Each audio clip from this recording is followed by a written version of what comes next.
विद्यार्थी मित्रांनो, सेतू अभ्यासामध्ये आपले सर्वांचे हार्दिक स्वागत। आज आपण इयत्ता 9वी विषय मराठीचा सेतू अभ्यास पाहणार आहोत।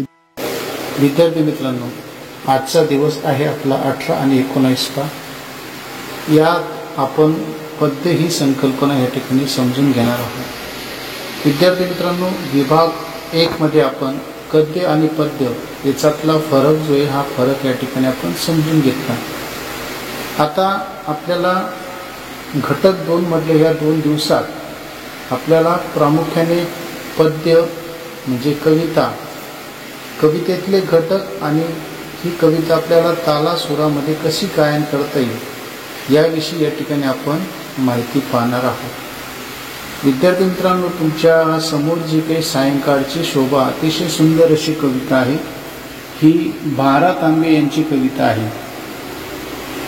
या कवितेच्या साहाय्याने आपल्याला कवितेचे विविध घटक जे ते घटक या ठिकाणी आपल्याला समजून घ्यायचे आहेत। विद्यार्थी मित्रांनो, या आधी आपण कवितेचा अर्थ किंवा कविता कोणाला म्हणायचं हे आपण पहिल्या विभागामध्ये पाहिलं। आठवतंय तुम्हाला? बरं, ठीक।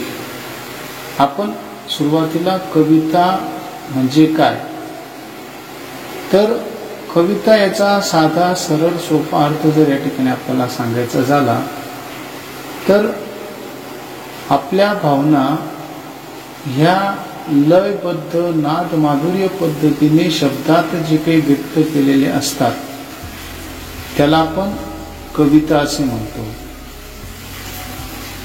गद्य आणि पद्याचा फरक तुम्हाला आठवत असेल, आपण पहिल्या भागामध्ये पाहिला होता की गद्य हे आपल्याला तालासुरात गायन करता येत नाही, परंतु पद्य किंवा कवितेचं गायन आपण तालासुरामध्ये करू शकतो, ती लयबद्ध असते। आणि म्हणून तुमच्या समोर ही जी काही कविता आहे सायंकाळची शोभा, या कवितेचं आपण सुरुवातीला तालासुरात गायन करून घेऊया। चला तर मग आता आपण या कवितेचं गायन करूया। पिवळे तांबूस ऊन कोवडे पसरे चोफेर, पिवळे तांबूस ऊन कोवडे पसरे चोफेर, ओढाने सोने वाटे वाहून या दूर, ओढाने सोने वाटे वाहून या दूर, झाडांनी किती मुकुट घातले डोकीस सोनेरी, झाडांनी किती मुकुट घातले डोकीस सोनेरी, कुरणावर शेतात पसरला गुलाल चोफेरी, कुरणावर शेतात पसरला गुलाल चोफेरी, हिरवे हिरवे गार शेत हे सुंदर साडीचे, हिरवे हिरवे शेत हे सुंदर साडीचे, झोके घेत कसे चोहोकडे हिरवे गालीचे,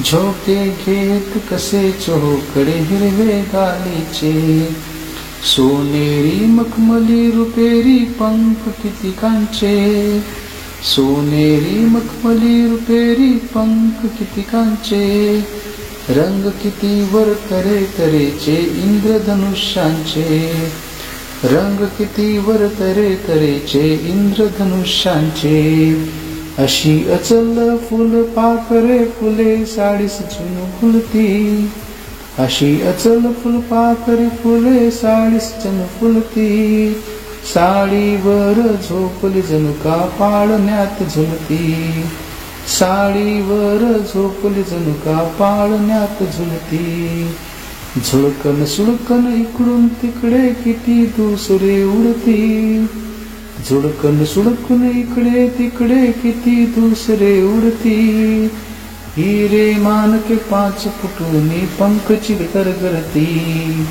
हिरे मानके 5 फुटूनी पंखे गरगरती, पहा पाखरे चरून होती झाडावर गोड, पहा पाखरे चोरून होती झाडावर गोळा, कुठे बुडाला पलीकडील तो सोन्याचा गोळा, कुठे बुडाला पलीकडील तो सोन्याचा गोळा।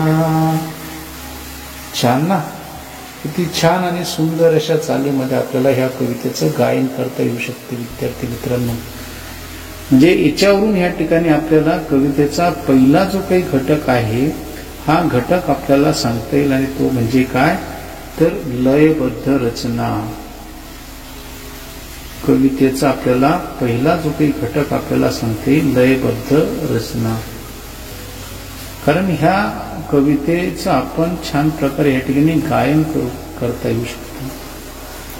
भा. रा. तांबेंनी ह्या कवितेच्या माध्यमातून सुंदर असा निसर्ग आपल्या समोर मांडलेला आहे आणि त्या निसर्गाचं गायन आपल्याला करता येते.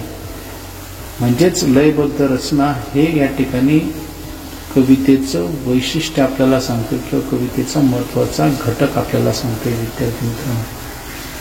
त्यानंतर जर तुम्ही कविता व्यवस्थित निरीक्षण केलं तर तुम्हाला समजेल की ही कविता आपण लय तालबद्ध रीतीने का आपण गायन करू शकतो. कारण ह्या कवितेमध्ये यमक जुळून आलेले आहे.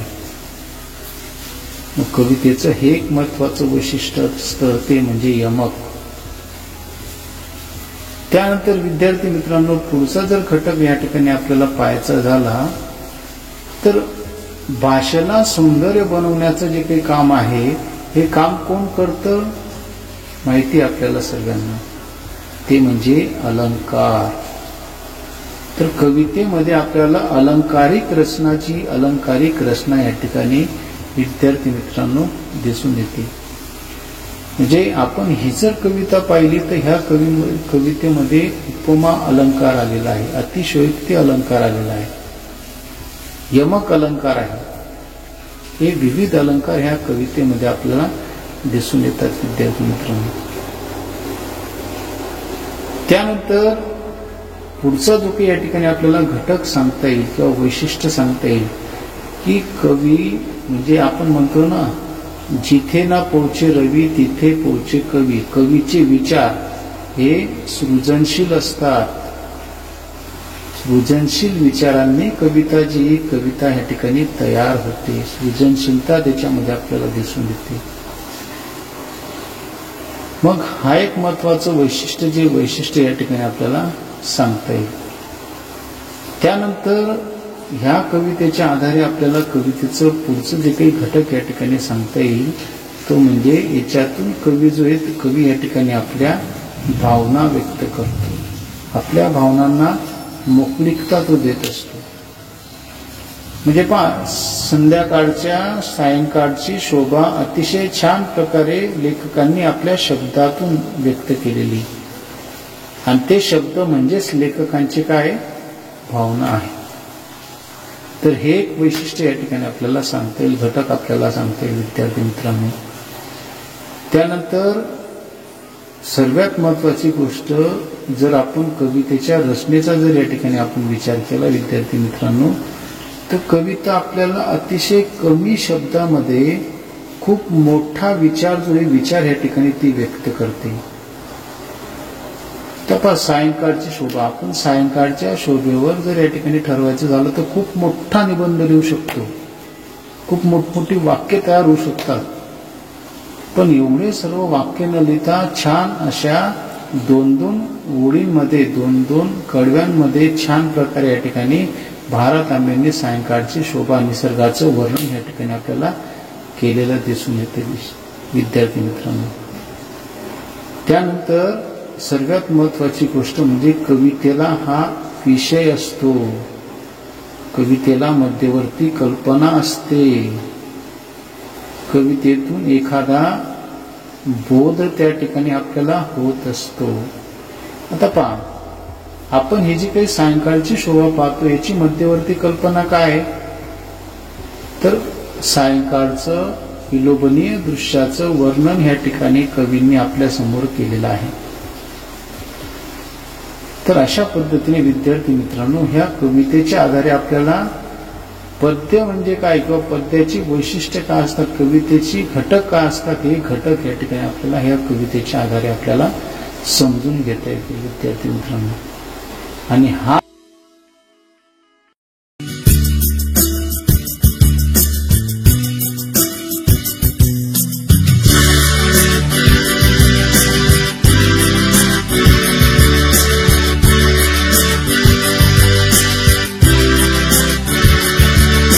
वाटते सानुली मंद सुळक मी भावे, घेईल ओढवण तिकडे स्वैर सुखावे. वाटते सानुली मंद सुळक मी भावे, घेईल ओढवण तिकडे स्वैर सुखावे.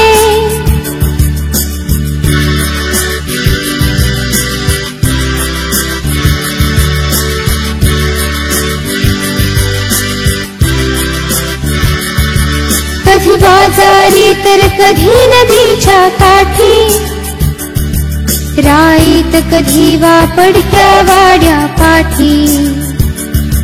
कधी बाजारी तर कधी नदीच्या काठी, राईत कधी वापडक्या वाड्या पाठी.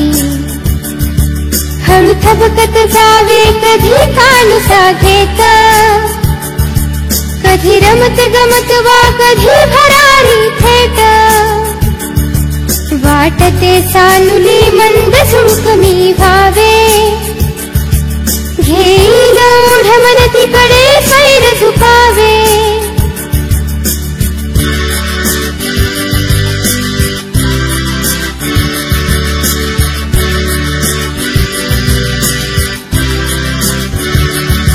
लावून अंगुली कलिकेला हळूवार,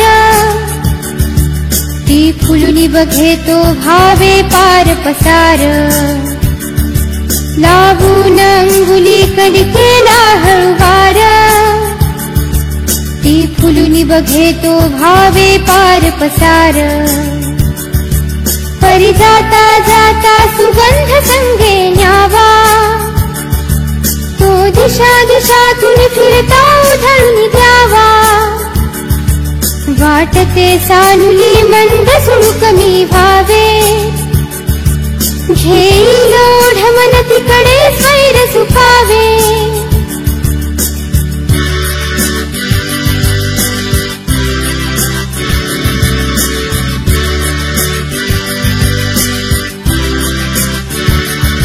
गाण्याची चुकली मुकली गोडल केर, झुळझुळ झऱ्याची पसरावी चौफेर. गाण्याची चुकली मुकली गोडल केर, झुळझुळ झऱ्याची पसरावी चौफेर. शेतात पाचूच्या निळ्या नदीवर शांत, फुलवीत मखमली तरंग जावे गात. वाटते सानुली मंद सुळक मी भावे, घेईल ओढवण तिकडे स्वैर सुखावे. वाटते सानुली मंद सुळक मी भावे, घेईल ओढवण तिकडे स्वैर सुखावे. घेईल ओढवण तिकडे स्वैर सुखावे. घेईल ओढवण तिकडे स्वैर सुखावे. हो ना. तर ह्या पद्धतीने तुम्ही कविता तालासुरात गायन करायचं आहे विद्यार्थी मित्रांनो. म्हणजे आपण याच्या आधीची जी काही कविता पाहिली त्या कवितेतून आपण कवितेचे घटक किंवा वैशिष्ट्य आपण जाणून घेतो विद्यार्थी मित्रांनो. या कवितेचे तुम्ही निरीक्षण केलं तर ह्या कवितेत पण त्याच पद्धतीने आपण ह्या कवितेच्या सहाय्याने कवितेचे घटक किंवा विषय जे ते विषय या ठिकाणी आपण समजून घेऊ शकतो. विद्यार्थी मित्रांनो, ह्या कवितेचं तुम्ही मन लावून वाचन करायचं आणि वाचन केल्यानंतर कवितेत तुम्ही काय शिकलात त्याच्यावर आधारित खाली काही कृती तुम्हाला दिलेल्या आहेत. ह्या कृतीच्या उत्तर तुमच्या वहीमध्ये लिहून तुम्हाला काव्य प्रकार जो आहे हा काव्य प्रकार किती लक्षात आला हे या ठिकाणी समजणार आहे विद्यार्थी मित्रांनो. तर चला आपण आता कृती सोडवूया. विद्यार्थी मित्रांनो, कवितेतील नाद माधुर्य निर्माण करणारे शब्द लिहा अशी आपली पहिली कृती या ठिकाणी दिलेली आहे. आता आपण पहिलंच वैशिष्ट्य या ठिकाणी कवितेचं पाहिलं होतं ते म्हणजे काय नाद माधुर्य किंवा लय. आता ह्या कवितेमध्ये कोणकोणते शब्द जे आहेत हे शब्द नाद माधुर्य निर्माण करतात. ते जे शब्द आहेत ते शब्द या ठिकाणी तुम्हाला लिहायचे आहेत. जसं की पहिलं वाक्य या ठिकाणी आपण जर पाहिलं, पाठ तिसानुली मंद झुडकली भावे, येईल ओढ मन तिकडे स्वेर झुकावे. जसं की मी भावे स्वेर झुकावे, हे जे काही शब्द आहेत या शब्दांमुळे नाद माधुरी या ठिकाणी निर्माण होते. अशा प्रकारचे जे काही शब्द आहेत या शब्दांच्या जोडा तुम्हाला ह्या कवितेतून शोधायच्या आहेत. विद्यार्थी मित्रांनो, शोधता येतील ना तुम्हाला? तर चला, त्यानंतर दुसरी कृती तुम्हाला दिलेली आहे ती म्हणजे कवीला कोण होण्याची इच्छा आहे. सांगता येईल आपल्यापैकी कोणाला की कवीला काय व्हायचंय? कवीला नदी व्हायचंय, कवीला वाळा व्हायचंय, कवीला शेत व्हायचंय की कवीला झुडूप व्हायचंय? हो, बरोबर, कवीला काय व्हायचंय? झुडूप. एकंदरीत या ठिकाणी आपण जर विचार केला तर कवीची इच्छा काय आहे? तर झुडूप होण्याची इच्छा आहे आणि झुडूप होऊन या निसर्गातल्या प्रत्येक घटकाला त्याला स्पर्श करण्याची इच्छा आहे. त्यानंतर तिसरी जी काही कृती आहे ती म्हणजे झुळकीने भेट दिलेली नैसर्गिक ठिकाणं कोणकोणती. आता तुम्हाला माहिती नैसर्गिक ठिकाणं कोणकोणती असतात? नदी, शेत, दिशा, बरोबर. तर ह्या कवितेमध्ये अशा प्रकारची कोणकोणत्या नैसर्गिक ठिकाणांची नावं आलेली आहेत ना, ती नैसर्गिक ठिकाणं तुम्हाला या ठिकाणी लिहायची आहेत. विद्यार्थी मित्रांनो, लिहिता येतील ना? हो, छान. आणि शेवटची कृती आहे ती म्हणजे यमक जुळणाऱ्या शब्दांच्या जोड्या तुम्हाला द्यायच्या आहेत. मला वाटतं आपण आधीच्या कवितेमध्ये आणि याआधी भाग क्रमांक 1 मध्ये पण हा घटक पाहिला. यमक जुळणाऱ्या जे काही जोड्या आहेत, शब्दांच्या जोड्या, तर मला वाटतं तुम्हाला नक्कीच या ठिकाणी लिहिता येतील. जसे एक उदाहरण म्हणून तुम्हाला या ठिकाणी मी सांगतो, जसं की यमक जुळणाऱ्या भावे, झुकावे, बरोबर. तर अशा पद्धतीच्या जे काही जोड्या आहेत ह्या जोड्या या ठिकाणी तुम्हाला शोधायच्या आहेत आणि शोधून तुमच्या वहीमध्ये तुम्हाला लिहायच्या आहेत. विद्यार्थी मित्रांनो, बरं, ठीक आहे. आता तुम्हाला संपूर्ण कवितेचा अभ्यास केल्यानंतर सांगता येईल की ह्या कवितेची मध्यवर्ती कल्पना काय आहे. हो, बरोबर सांगितलं तुम्ही. ह्या कवितेची मध्यवर्ती कल्पना ही कवींची एक इच्छा आहे. आणि ती इच्छा म्हणजे काय? तर त्यांना झुळूक व्हायचं. झुळूक म्हणजे काय? मंद वारा. आवडतो की नाही तुम्हाला मंद वारा? मग कवींना तो मंद वारा व्हायचा आणि मंद वाऱ्यावरून सैरभैर त्यांना फिरायचंय. कुठं नदीत जायचंय, कुठं वाड्यावर जायचंय, कुठं त्यांना शेतात जायचंय. देशांना त्यांना फिरायचं आहे.